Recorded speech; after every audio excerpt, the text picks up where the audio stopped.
But let's see what's going on with Rabaya at the Yatagan. You enter Rabaya's office. You hear voices. Is that Sabine? You push open the door. Sleeper. What good timing? Oh, Sleeper.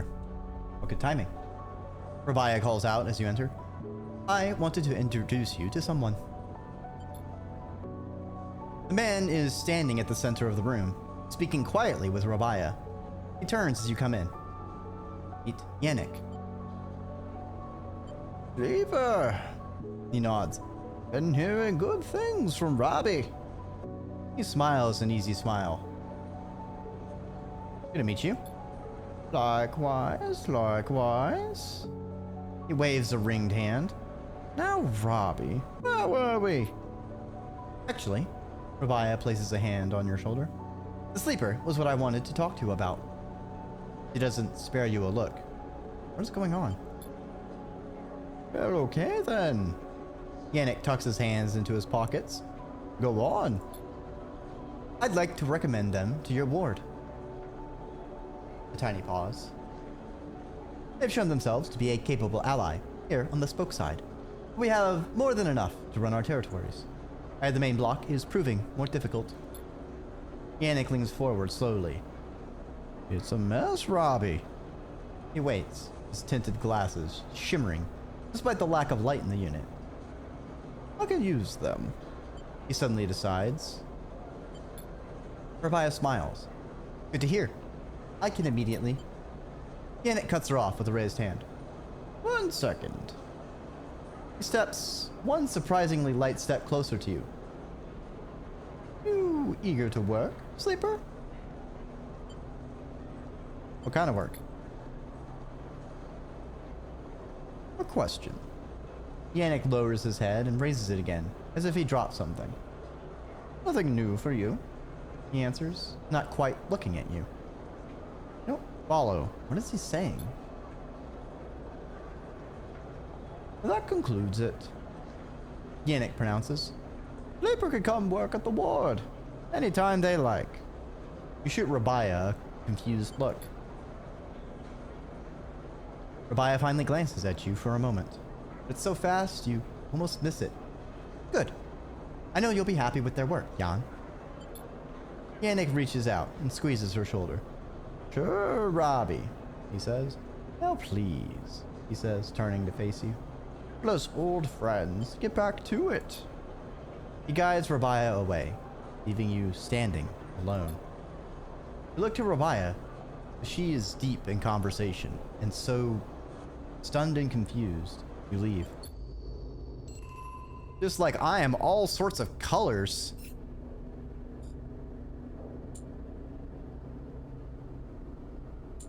Okay, there is no fucking way I have the actions to afford that chain of events.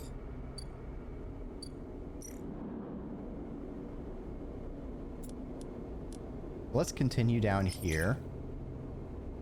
Actually, wait, no. I want to do the other one. So the diamond. What can the diamond give us? Diamond. Okay, so we might as well do the one that gets us credits, because we can still kind of use credits now and then. It doesn't hurt.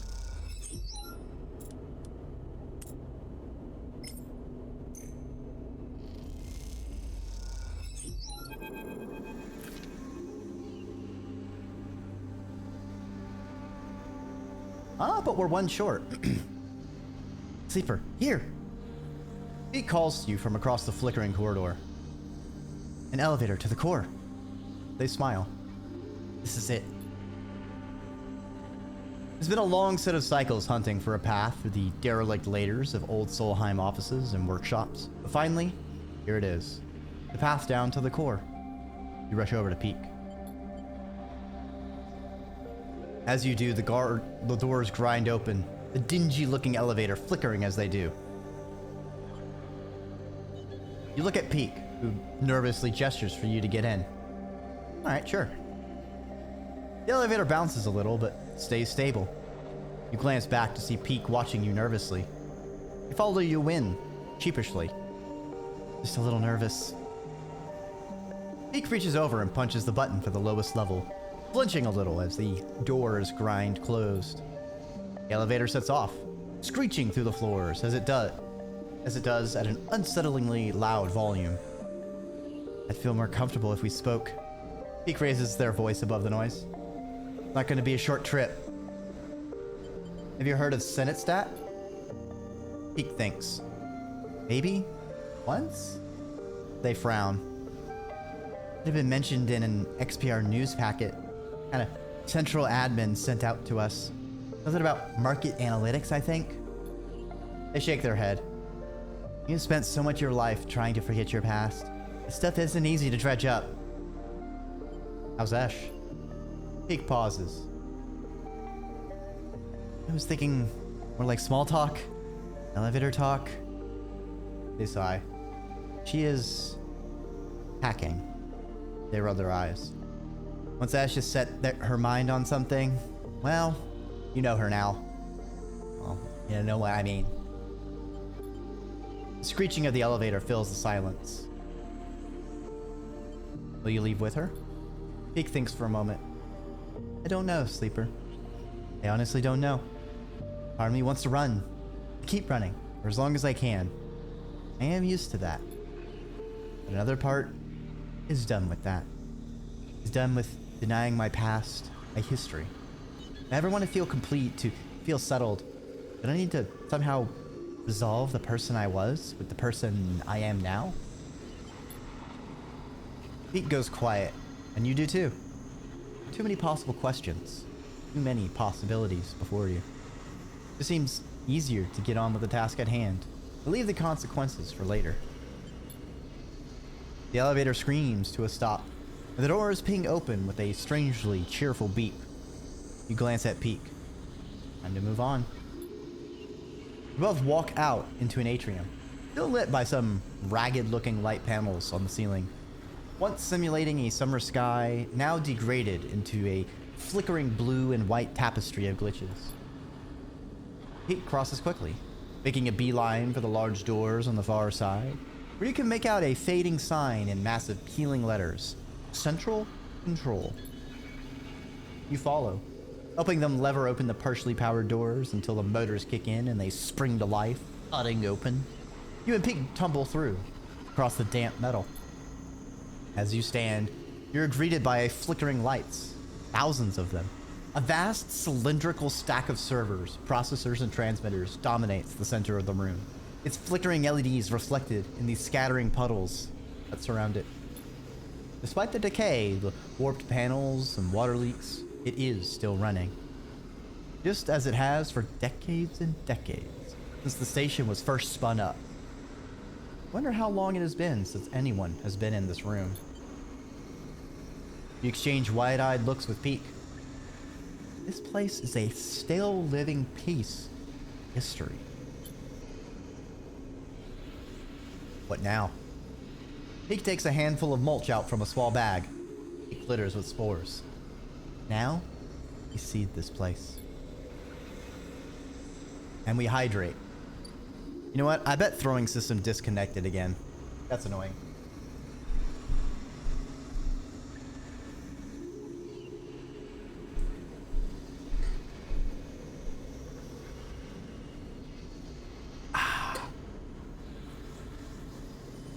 Thanks for the hydration.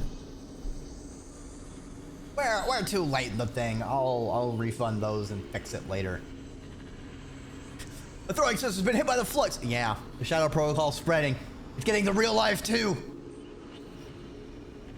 They cross to the server and start packing the mulch deep into the machinery, pushing fistfuls deep into the gaps of the paneling, laying it across hardware, causing an immediate short, destroying all the computer components because you're putting organic material on top of electronics, and why the fuck did you think that would work? Why? You're a tech person, Peak. Why did you think this was a good idea? That's not how this works at all. You fool! As you watch them do this, you feel a tug, a thread pulling at you. You approach the vast piece of cylindrical hardware that Peak is stuffing mulch into. Run your hands across its plated metal surface, and watch the lights blink in response. As you pass, you hear a whirring, like a physical disk drive starting up. Let's lean closer. You put your face against the metal, smell the hot air venting from the hardware. Heart is the right choice of word, you think? The whirring shifts, alternating, speeding up, slowing down. As you listen, you hear it modulate into a voice. Sleeper, you freeze. You are here. For a moment, you are afraid. Something in the tonality of the voice is familiar. Navigator. Another drive spins up, and another, giving the voice a richer, multi-tonal sound. I had forgotten what it felt like to speak like this. The drives skip. There was a certain quality to it, a certain physicality. What are you doing here? The drive squawks in unison. Did you imagine the Flux, the Shadow Protocol, as they were just a problem for the people of this station? A high whining begins. They're all the more dangerous to us. I've been in hiding once more, jumping from network to avoid the Shadow as it eats up nodes. A low rumble. I had thought my hiding days were done. The moment I found myself a safe haven here in the core, the Shadow has yet to breach this facility, although that is a temporary state of affairs. The rumble stops. The predictions do not point to good outcomes. Why we're here? You explain to Navigator about Peak's plan, about Gardner's resistance to the Shadow, and how by seeding key systems, you'll protect it from its advance. The drives hum thoughtfully as you speak. A desperate plan, the drives were, but appropriate, given the probability of total collapse. I am not sure what will be worse for us, hiding from the erasure of the Shadow Protocol, the assimilation of Gardner. The drives pause to reset, but we owe you our freedom. I will do what I can to guide the Gardner into the systems you have seeded. A pause. It is correct to do so. Thank you. The drives squeak in affirmation. You have a notable persistence, Sleeper. Even with such poor probabilities of success, I will be curious to see the outcome. The drives squeal, the motors giving out. This cannot be sustained much longer. Go. I will be fine. A final squeak of affirmation, and then the drives skitter and slow to a halt. You step back from the towering cylinder, staring at the vast piece of Solheim hardware. The whole place is built from ghosts, you think. From old protocols and company hardware. From engines that drove decades of corporate expansion. Is the eye proof that they can be shifted, bent, forced into new configurations that allow for new ways of living?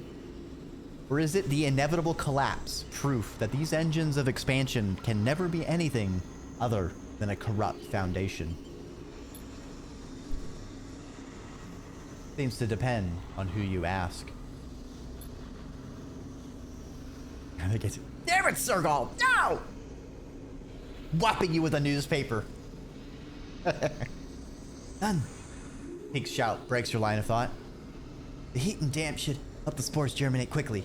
If we are lucky, there's enough time for some growth before we reconnect the Greenway. They glance at you. That's it. All the facilities seeded. They sigh. Either just ensured the eye's survival, stuffed a whole lot of soil into one of the most important computers. They laugh weakly. Shall we go? They start to head back towards the doors and the elevator beyond. Take one last look. You wait for a moment, following the blinking lights. You wonder what might be tucked away in such a structure. What secrets it might hold. What histories. It's an intriguing prospect. But while you watch the lights, you realize something. If the eye is to become anything more than an offshoot, a temporary structure, it must form its own history. Its own stories, stronger than anything that came before. Unlocking these Solheim secrets won't do that. But the persistence, stubborn drive to survive that is in the veins of every person in this place at will. And that is what you are trying to save. Turn your back on the core and follow Peak back into the elevator. As you ride the car or back up, Peak raises their voice over the screeching. I'm going to the Founder's Gap to finalize the connection. Oh, when I'm ready, I'll let you know when we let the gardener out. The sooner, the better. Peak furrows their brow. If we wait until the final cycle, it'll be too late. When it helps speed things up, we'll work with the flotilla. We can't make the connection until we know they are ready to go. Peak swallows. Unleashing the gardener could affect them if we aren't careful. This will work. Peak nods, opens their mouth to speak, closes it again. You ride the rest of the way in silence. When you reach the top, you go your separate ways. But before you do, Peak embraces you, burying their face in your shoulder. You stand there together for a moment, spinning with the eye, moving relentlessly towards an unknown future. And then they let go, slip away. The pressure of their hug fading like a bruise as you begin to leave.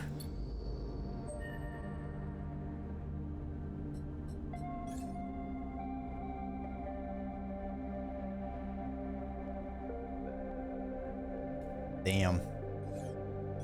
I guess if I get one more upgrade point, I could plus 2 engage. But I don't think I'm gonna get 5 points.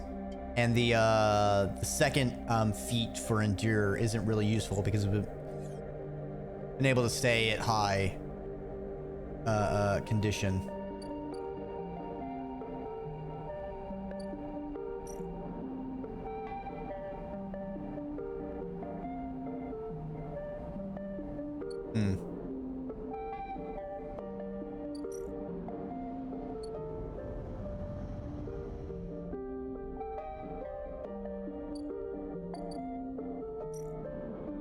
All right, let's work the dust houses.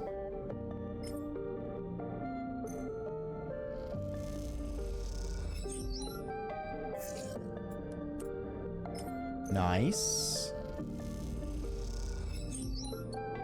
I do need food though. Oops. Should have eaten before I did that.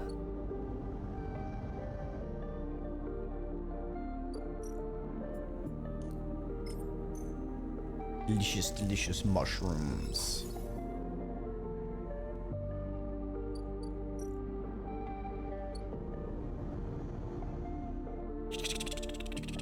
Okay. I think we are doing pretty damn good. Nice, nice, nice. Let's go to sleep. Prepare ourselves.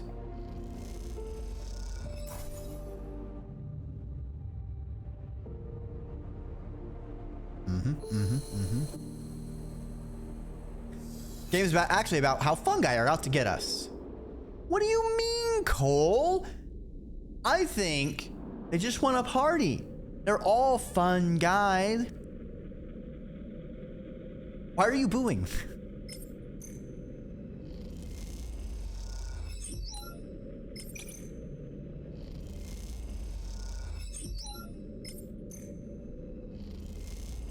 Good shit. One down. You sit in one corner of the dust house and inspect your work. The dust house. One more plants from the greenway and some of the steppe species intermingle. It's become your favorite. The moss and dust sharing the space in curving terraces. Pale knots of steppe silk freckled with yellowing lichel symbiotes. This is a hypnotic arrangement. You look down and see the intertwining fungal threads, dust-caked roots. You feel a little glow of pride at what has been achieved. You hear the entry lock of the dust house hiss open and assume it is Aki. And assuming it is Aki, turn to greet her. I've never boozed such a likable pun. That's exactly what an internet worm with a bundle of mushrooms growing in his head would say. They're not. That's definitely not mushroom. Those aren't mushrooms, Cole. What are you talking about? I know. They're on to us. We gotta move faster. They're gonna figure us out. Spread more spores! Spores! Look, you gotta go with the classic fungal saying. Spores before whores, alright?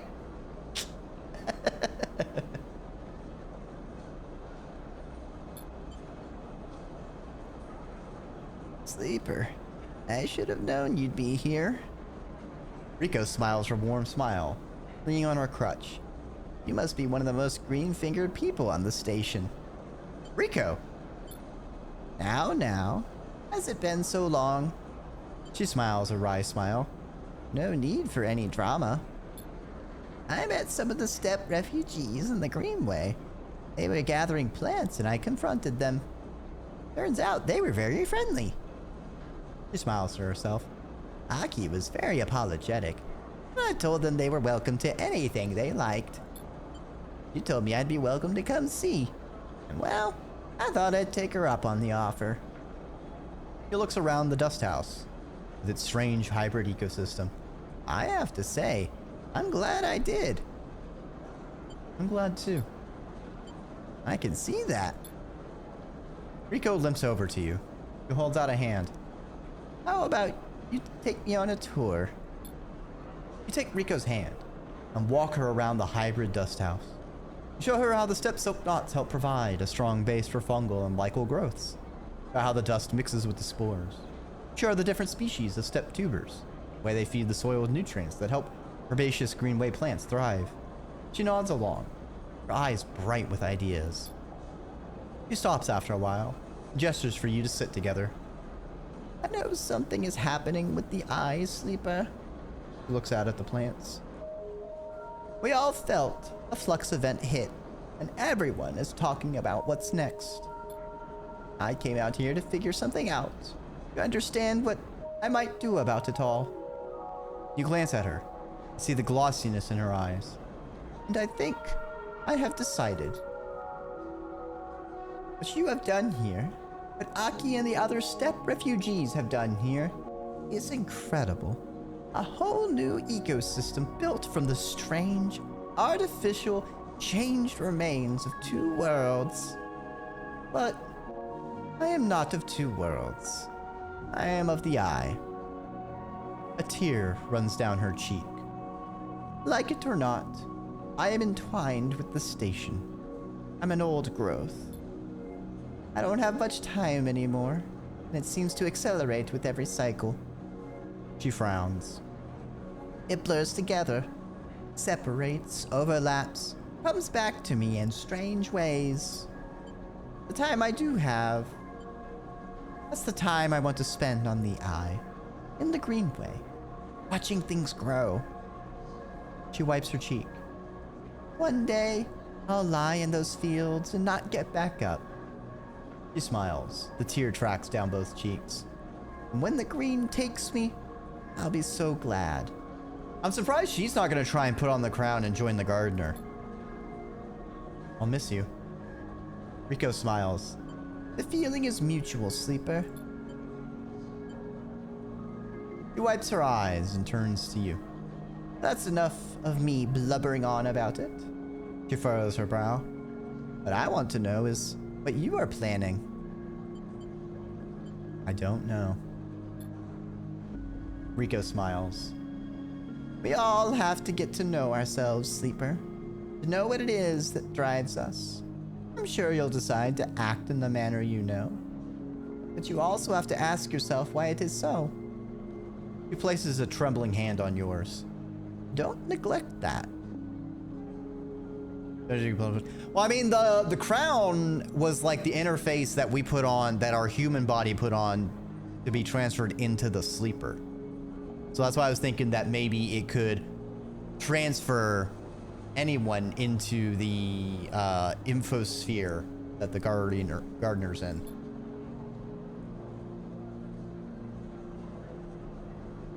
Oh, she suddenly lifts both hands. Don't let me forget this. He reaches into her coat and pulls out a transparent bag of sporing club heads with carefully preserved root systems. I'd like to plant these. If you go, you'll need them. She looks down at her feet. And if you don't, well, maybe another sleeper will benefit. She frowns. I can offer that at least. Thank you. She nods. Don't thank me. These are yours by right. Rico stands, limps over to a pile of mulch, delicately takes the club heads out, beds them into the soil there with precise, expert hands. You should go, sleeper.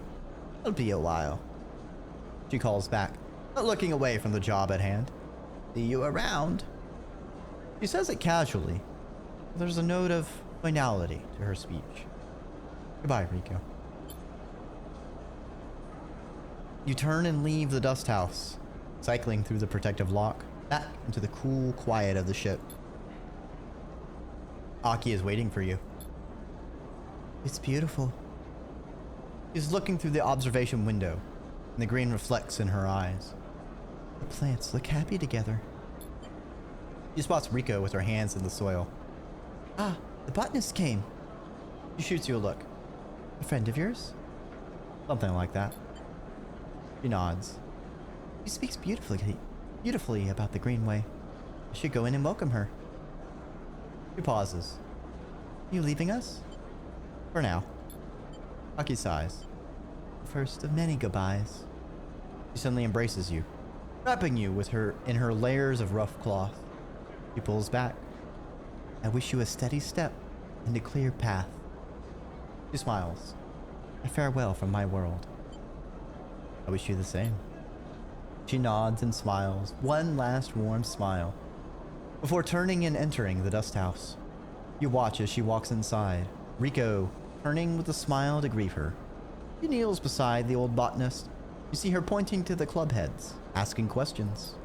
You're unable to hear them, but despite that, you can easily imagine the measured, even tone laced with excitement that Rico is using to explain the club heads, the Greenway, and much, much more. You turn, leaving them to their conversation. Your step is light, despite the burdens you carry. The smile Rico and Aki were sharing is somehow still on your lips as you depart.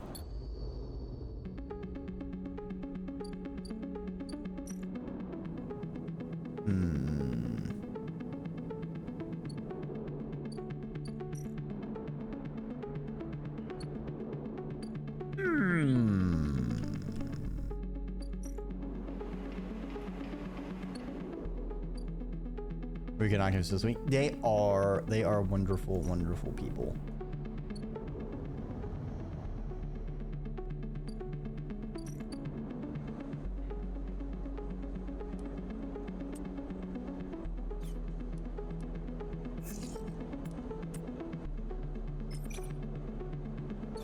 Nah, won't risk it.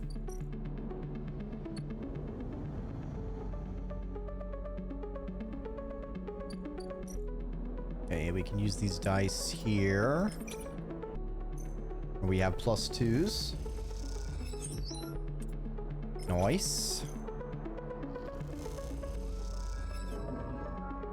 Annoying. That's fine.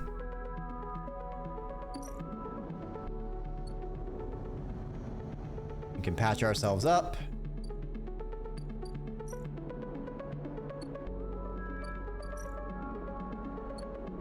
Can't buy any more scrap yet.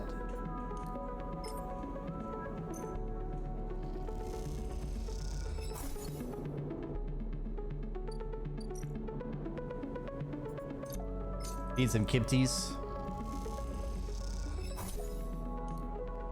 Prepare ourselves. Why did I exit? I need to eat.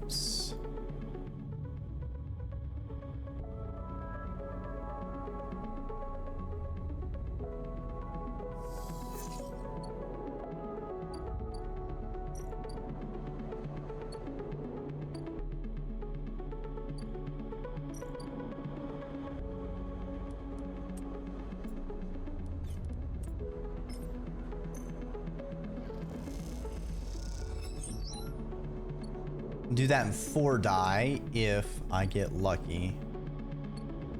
Need to be high die.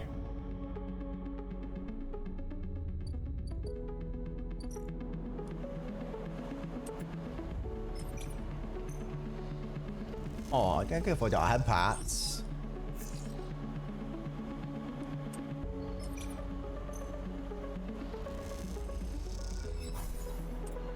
Ow.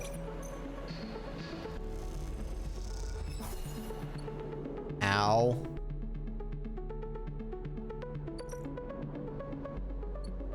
Dreki the cozy snacking. Yes. Wonderfully, amazingly cozy.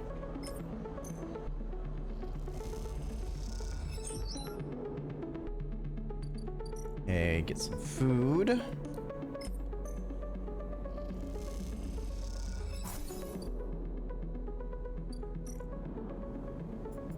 Feed the cats. Patch yourselves up. I'm gonna do it twice.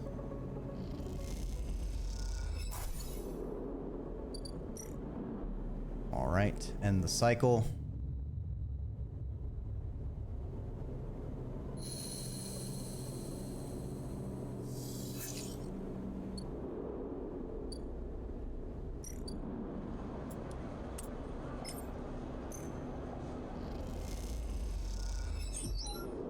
Cool beans.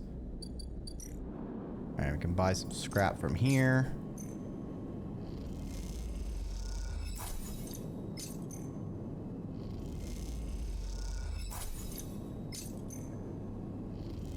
Good stuff, good stuff. Damn, it's been a while since we've been out of triple digits of money. Some food.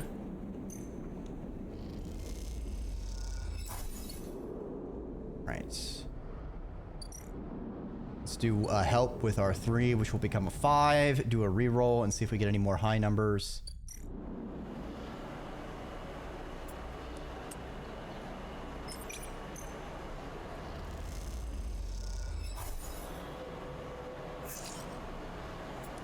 Nice.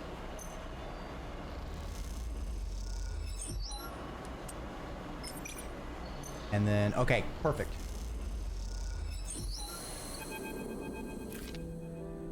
The docking axis is little more than a shell. Everything that could have been pulled from the interior, every arm not used for docking, has been cut away. What remains is a Spartan void with a patchwork of flooring that allows movement. Piles of unusable material are tucked away in corners, but almost everything has been cleared out. You haven't seen Peter since you last spoke. Now you're realizing that you probably never will. There are plans to be made. Escapes to plot. The shadow of Hearth to escape. On the cycle the flotilla leaves, these ships will disperse too. The moons of Ember spinning out on different orbits. Chaos has become quite quiet diligence now. The time for departure is so near. Crews cross the axis from ship to ship at speed, bringing supplies or advice. Perhaps meeting up to discuss travel vectors in hushed tones, or debate why they haven't left yet, and whether they should. Among these singer crews, recognizable for their specialist clothing and often shorn heads, you see the occasional refugee, paying passenger, or replacement engineer, or pilot perhaps, come from the eye to seek fortune with the singers. Most of the crew have 2 or 3 of these additions, some more. Can't help but wish that, whatever reason brings them to throw their lot in with the singer crew, they will have safe passage.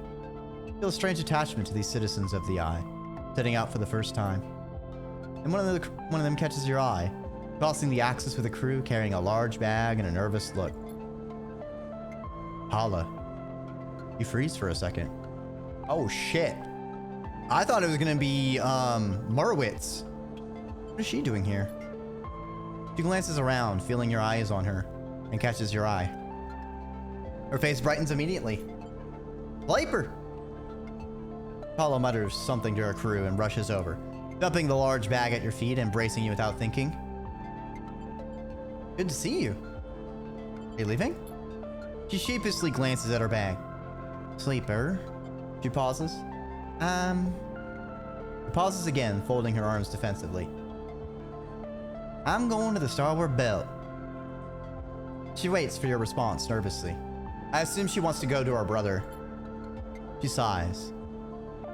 You remember me mentioning my family, Sleeper? My brother? You think back to your Creole blurred conversations in the back of the Bantayan.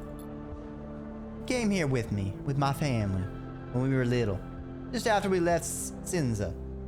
He bites her lip. He left when we were both teenagers. Jumped on some spacer crew heading out to the Starboard Belt.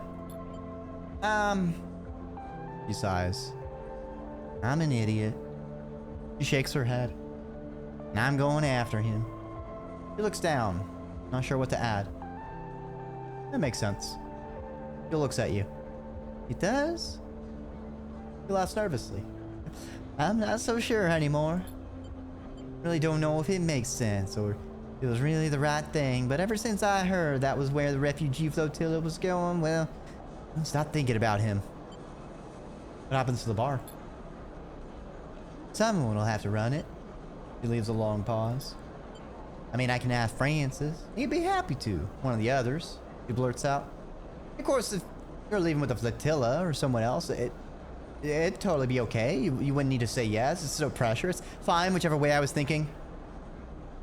I could run the bar. Tala nods, smiling. I think so. I mean, you can take a second. Better. She glances at the crew she was walking with. They're chatting a little way away. Not exactly much time. So, considering that, she grabs the key hanging around her neck. Key to the Bantayan. Do you want to do it? Yes. Tala leaps forward and embraces you again. Thank you, Sleeper. You'll be leaving in better hands. Interesting that this is the first time that it's usually been like, I'm staying, I'm going, I don't know yet. But hers is pretty much a yes, no, no. She pulls the key from around her neck, places it around yours, as if presenting a medal. Remember to lock up, especially the back. Remember to empty the still if you are leaving things closed for a few cycles, and she stops herself. Won't be gone forever, of course. He blinks away a tear. I can come back and check in. Maybe once I find my brother. He pauses, unable to finish the thought. She smiles at you. You can see the weight lifting off her shoulders. Her eyes already drifting towards the crew. The ship. The next big thing. He's ready. I better be going. She nods at the crew nearby. A good start. Keep my guys waiting. He lifts the bag onto her shoulder. That's right. Oh, have a good eepy sleep, Sorwell. She looks down the curve of the eye towards the overlook. No, the Bantayan. Thanks again, Sleeper, for everything you've helped me with. She nods. Wouldn't have been able to leave if I hadn't made things work here. You adjust the bag. Dad wouldn't have let me. See you around.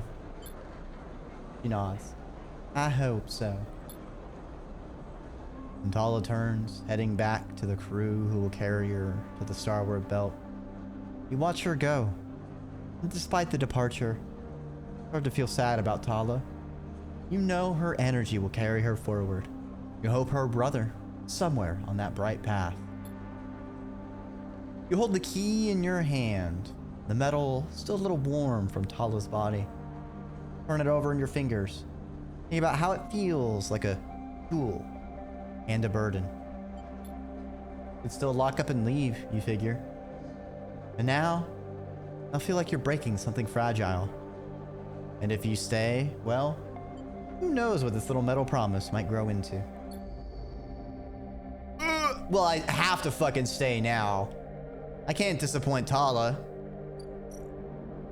Also, hi, Celeste. I hope you're doing okay this evening. Alright, we're gonna finish this off as well and see what happens. You almost laugh when you see it. Same small recorder, stuck to a different wall this time. Written across the fluorescent tape is that familiar word. Sleeper. You grab it quickly. Rabia says sorry. Sabine's voice sparks up once again. She said she didn't have time to brief you before setting you up with the old man. Sure you got the play by now. Earn his trust, work the block. Then we need you to get into his office. Pause. It's risky, but obviously, you're the only one of us he doesn't already know. Either way, we need to locate the link to SNR. You hear a shout in the background of the recording. Tobias says be careful. Sabine continues. The data suggests there's a relay processing the implant data and sending it to SNR, but we can't lock down its position. Either he is moving it, or it's moving itself, or it's rerouting through other relays. We can't understand it. Maybe you can find some details in his office. Once he trusts you, you'll be able to get close enough to get in the office. Only get one shot. The recording creaks and whines.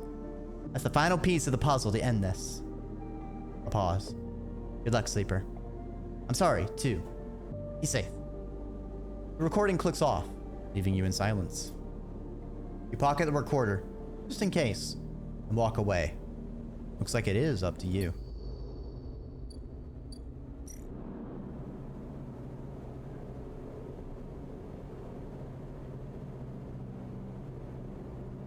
Yannick has asked you to collect his medicine from his office. Now is the only chance to find the SNR relay. Critical action. I will do it tomorrow when I have my die. I'm gonna go ahead and repair. Feed the cats. End the cycle.